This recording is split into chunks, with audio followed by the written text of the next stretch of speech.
Okay, so we're going to be hearing from Shain Bloom today with Aflac. So Shain is the father of two. He's been with Aflac since January of 2009. He's been a district sales coordinator for over 6 years. Shain was awarded the District Sales Coordinator of the Year for the entire company of Aflac 2011. Shain believes in helping business owners find solutions to help increase morale for employees and increase their bottom line. He enjoys playing music, singing, and singing in his free time. And by the way, he loves ice cream and pizza.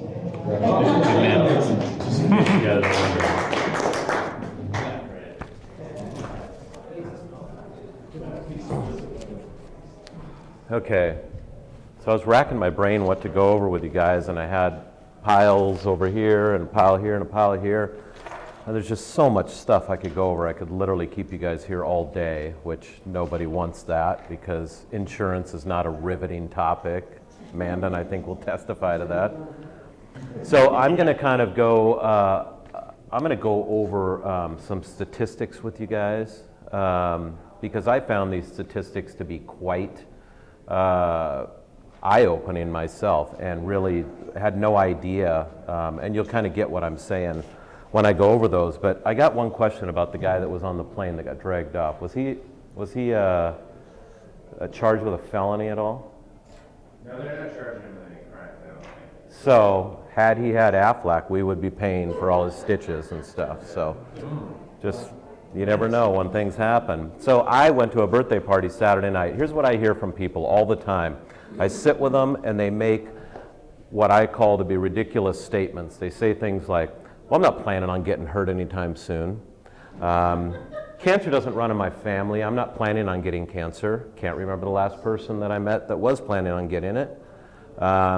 So Saturday night, I went to a birthday party, got a buddy that just bought a brand new Polaris Razor, and we ended our ride having to unclick our seat belts and drop out of the seats because we were on our side. Luckily, nobody was hurt, but all I'm telling you that for is because I didn't go on that ride saying, oh, we got about 30 minutes until we roll this thing. Yeah. It doesn't happen that way. Accidents happen, and luckily, I didn't have to use my Aflac, but everybody walked away and we were all good. Just a bent control arm. What's that? Any damage to the vehicle? Yeah, there was a few scratches and dings and a bent control arm. That's what caused us to roll over. So, anyways. So you gave him Kevin's. What's that? You gave him Kevin's number. These are just plastic parts. You just screw new ones back on, and so I'm going to go over some of the things that business owners struggle with today.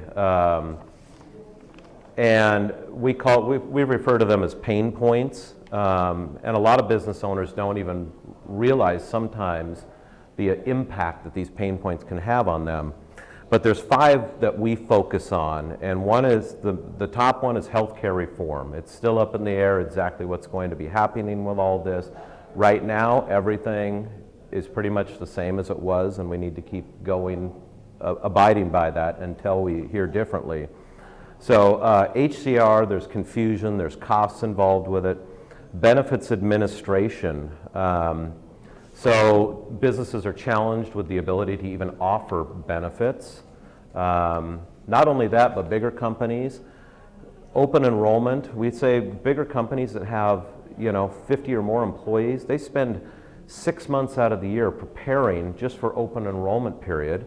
Then they spend time after that cleaning everything up and getting everything done. By the time they're finished with that, they only have a small little window before they're back into the research mode of what are we going to do about our benefits again this year. Rising costs. So rising costs not just in relationship to health insurance or benefits offerings, but we see rising costs just, Kevin might see rising costs just with supplies and products that you use, paint supplies. One of the big ways that we're helping companies out is helping them lower their exposure rates with L&I costs. I don't know if you've ever had an L&I claim at yours. It stays on your record for 3 to 4 years, I believe, and it affects your premiums, how much you pay each year for. So do you see that fluctuate at all? Or have you? We Okay. Had 2 claims in the last year. Okay. Maintaining competitiveness. So, and I'm sorry, I'm going to keep using Kevin as an example. But you know, you have a blue collar business. How many employees do you have now? 8. Okay, 8 employees, but maintaining competitiveness. How many body shops around the entire area are offering benefits? How many have any type of benefit offering? So what makes Center Collision stand out above and beyond other places that they might be able to be employed? And that's kind of what I'm getting at with maintaining competitiveness. Morale and productivity. So a lot of these statistics that I'm going to go over directly relate to a lot of these pain points that I was talking about. So the first, what I call an infographic, is going to go over high price of healthcare illiteracy. And this is becoming more and more relevant today as people are more educated or find that they have to be more educated on benefits and everything surrounding healthcare reform. So it says here 56% of U.S. workers devoted less than 30 minutes to researching their benefits during last open enrollment. 30 minutes. I'll tell you, when I worked back selling cars way back in the day, we had our big benefits open enrollment meeting, and literally, I mean, I would rather have bamboo shoots shoved under my fingernails than go through a benefits meeting back then. And I literally took the paper that we had to fill out, and my buddy next to me that I work with, I said, what do you think is the best option for me? I'm asking my buddy what the best option for me is for health insurance for my wife and I. That's pretty sad, but that's what it's gotten down to with a lot of these people. But the biggest problem that I find in talking with business owners, and not even talking with them, business owners that I partner with that make health insurance available, I'll ask them the question, what does your health insurance open enrollment look like this year? Well, we're just putting the final touches on. It's literally a week away. We're just waiting on some quotes back from our broker. We'll send out an email and give everybody a packet, and then they have to turn it in by such and such date. No education, no explanation for any of the changes, things like that.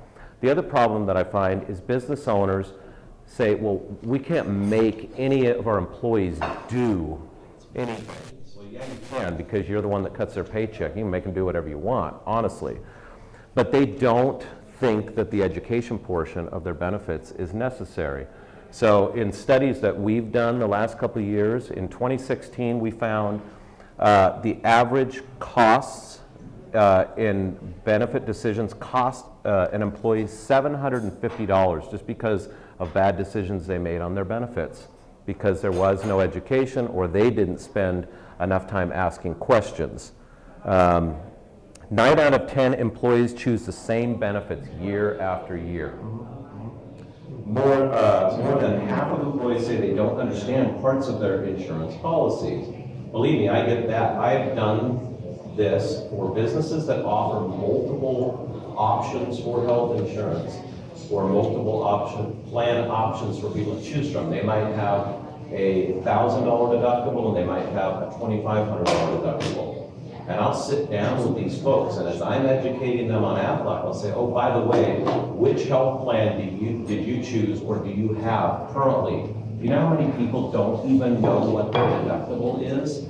And I report this stuff back to HR or the business owner saying, every single person I met with, here's all the hash marks of the people that had no idea what their deductible was. Yep.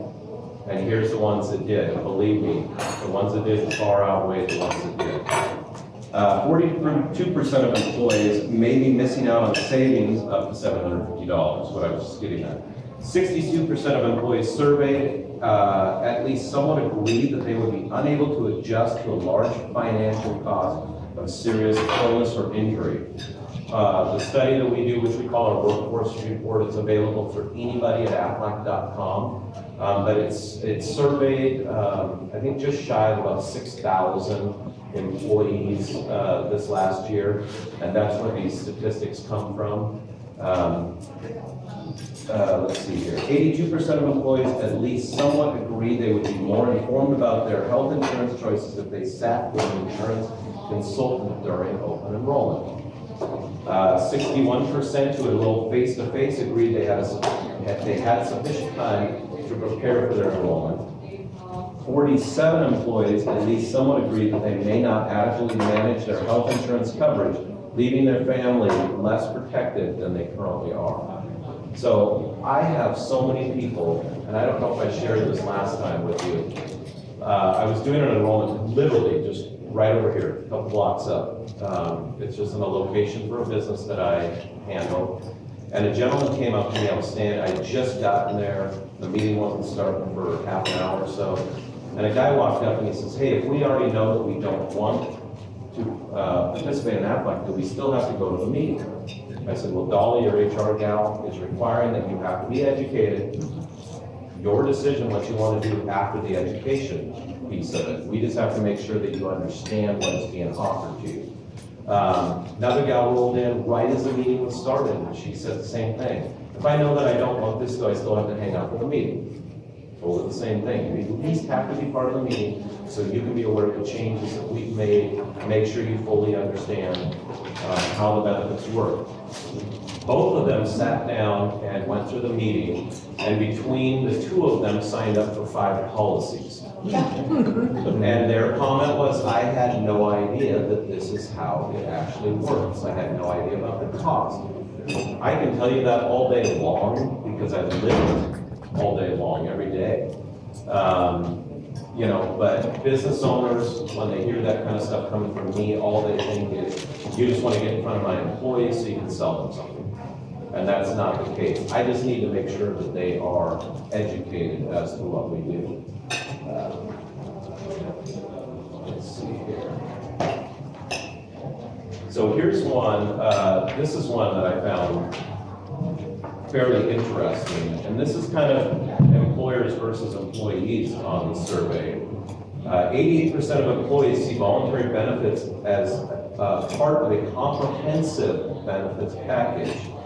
80% are likely to purchase additional insurance products to ensure their coverage is adequate if their employer did not provide that the type and level of health insurance coverage that they desire, and assuming the additional insurance was approved. 70% say they are likely to purchase voluntary benefits if their employers offer them. So, you know how many employers that I talk to say, well, if I thought there was an interest from the employees, I'd probably move forward with this. That's the big disconnect. So 14% of employers are less likely to look for a new job when you have voluntary as part of your comprehensive benefits package. So it went from 51% down to 44% that would likely look for a new job. 26% more likely to say their benefits meets their family's needs. So it went from 54% to 68%. 31% more likely to be satisfied with their benefit package, and 19% more likely to be satisfied with their jobs. So I had a chance to sit with a business owner yesterday. Thank you, Mandan. I had a chance to sit with Q from Rap Jacks. So I went with Mandan because he was gracious enough to loan me a car for a few days while I was having some issues. Anyways, Q had told me, he said, you know what, we had somebody in here from AFLAC just this last year, probably 6 months ago. And he said, nobody was interested. It didn't go that well. I said, well, I'd still like to sit down with you. I have a few ideas for you. And so we sat down yesterday, and so I asked him, what did that look like when they came in? And I hate to say this, but I'm going to anyways. He said, 2 gals came in, I don't even know who they were, he didn't remember their names, and I'm not here to bus roll anybody. But he said they were unprepared, they showed up on the wrong day. Oh, yeah. They forced the meeting to happen that day, even though it was the wrong day. So, and the problem with that is if the business owner says, hey, wrong day, or I don't have any time right now, You can't force the meetings. They're not going to listen to a word you say anyways. They got other things on their mind. So anyways, he said it just didn't go well. And so when I was talking to him, I said, you know, it would be easy enough for me to come in here and say, hey, Aflac for you to offer as a business owner is completely free. Why wouldn't you do it? Why not?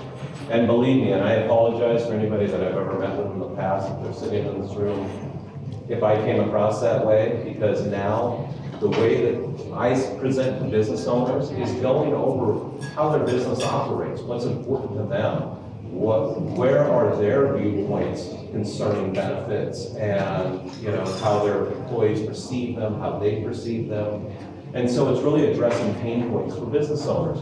So when I talked to Q yesterday, one of the main things he said is we just lost a guy, and tell you what, trying to find adequate or good employees to help fill those spots, he said it's challenging. And I said, what do you think is challenging about it?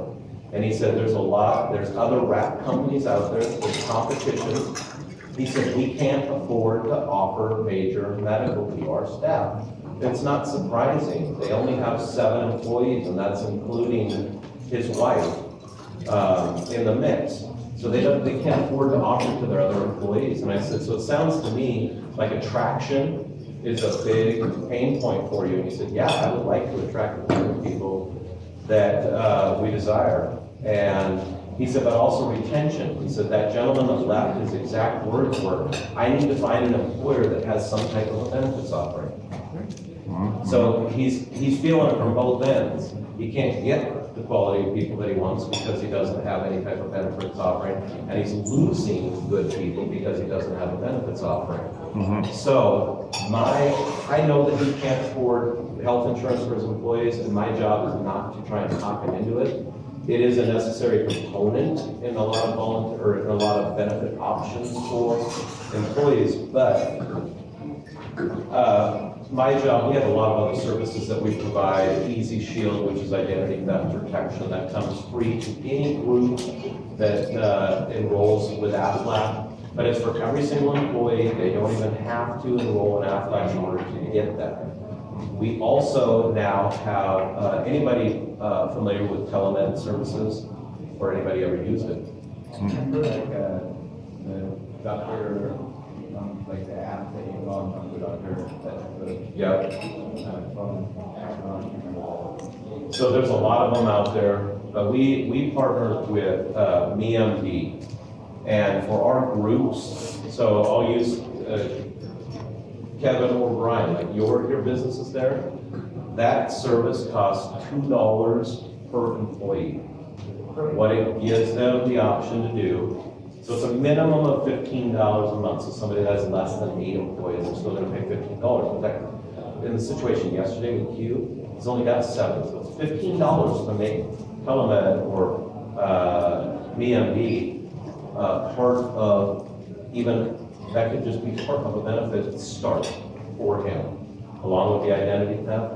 But it allows these people 24/7 access to licensed doctors, nurse practitioners.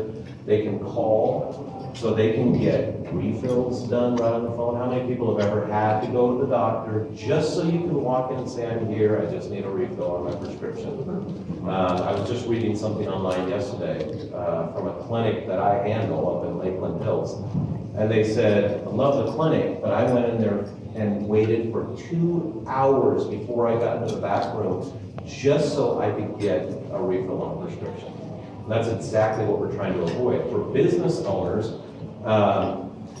what happens when an employee needs to go to the doctor because they're sick and they need, say, some antibiotics? I'm sure you're talking about that.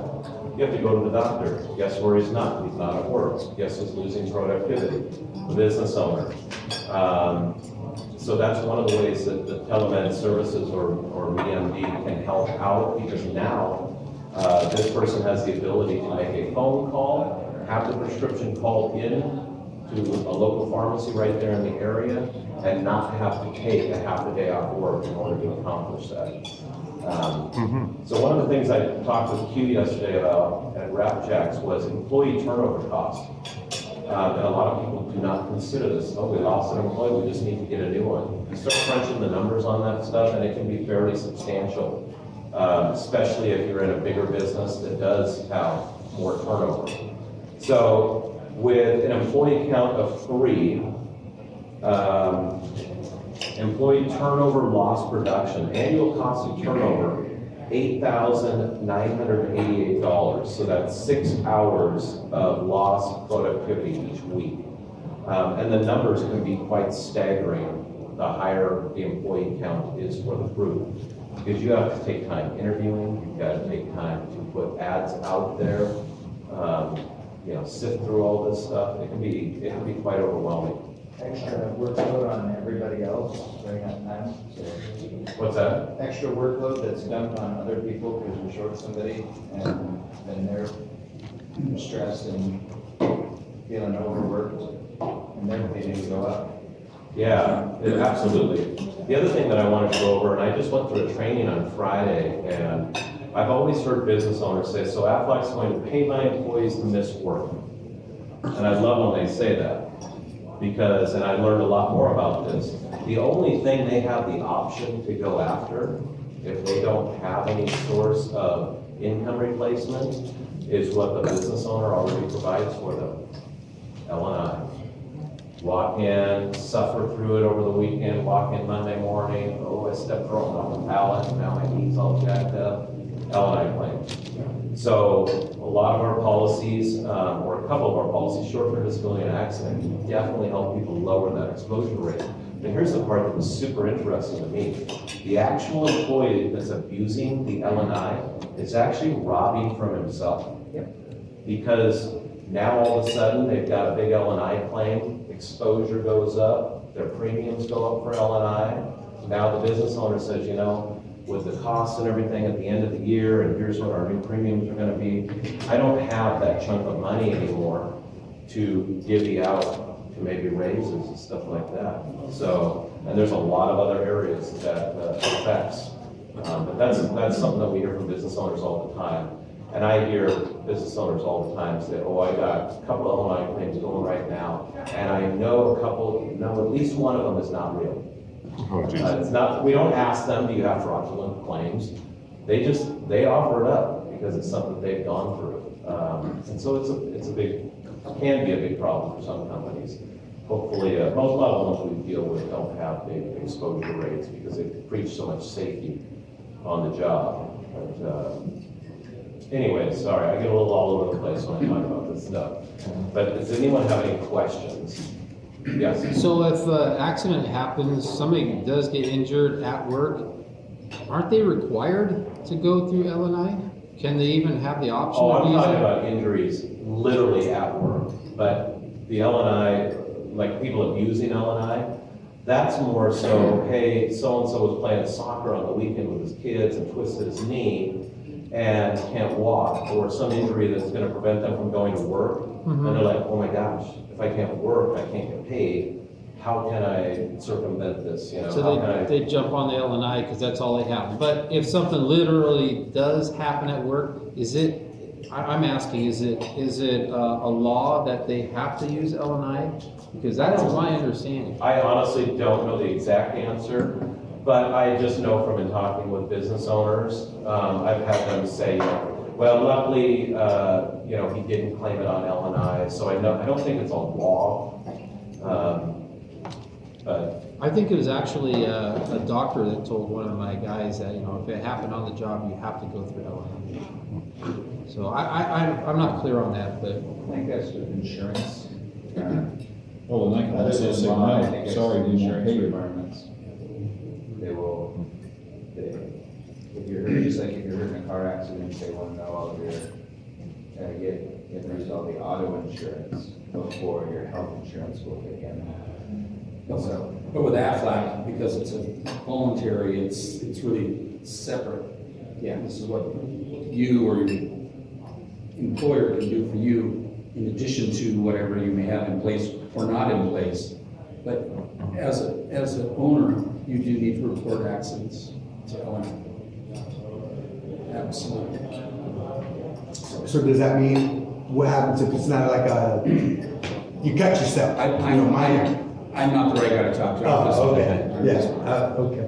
Yeah, well, but disability, so the question I ask everybody in the room, can anybody in here live without their paycheck coming in? And if so, for how long? Because it's really just a matter of time. And I talk to people all the time, I don't need that. I'm like, well, let me ask you this, can you live without your paycheck? And they're like, I know, we're good. I'm like, that's why I'm here. I can't tell you it's the right thing, but I can at least give you the cost of what it would be to help protect 60% of your income. So you don't coordinate with any other insurance programs, right? No. So if you are hurt on the job, you have access to L&I, but you also can make your claim and get cash at Aflac? Not on disability. Disability is the one product that does coordinate, and it coordinates with L&I or workers' comp. Otherwise, people would be double dipping and nobody ever go back to work. So yeah, but accident policies will pay for. Even if it's an accident at work? Yeah, because that policy's not paying for missed work. It's just saying, hey, you hurt yourself, so yeah, here's the money that's associated with everything you went through with your accident. So. And I got about enough stuff to go on for like 4 more hours. I didn't realize how quickly 20 minutes goes up. It goes quick. I was going to go over, and I'll save that for another time, just more info on our like cancer and accident policy and stuff like that, because these are available for individuals as well. So, any other questions? If you have cancer, can you still get the cancer policy, or it has to be prior to any knowledge? Great question. Can you get in a car accident and get insurance the next day? I've seen it happen. No, Temporarily. No, you cannot. So it's only good if it's put in place before you need to use it. But with health insurance, you can't break your neck and then get insurance to pay for the surgery. Oh. That is, that you can't do without. They call that Obamacare. Without pre-existing conditions. I I need some insurance first. What if you have, had cancer and it's in remission, can they then do it? Okay, great question. Had cancer previously, and I run into this all the time. 5 years if we're making Aflac available in a group.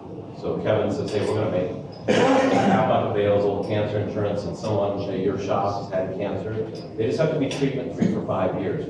If it's a direct policy, and I'm just sitting with an individual, they have to be treatment free for 10 years.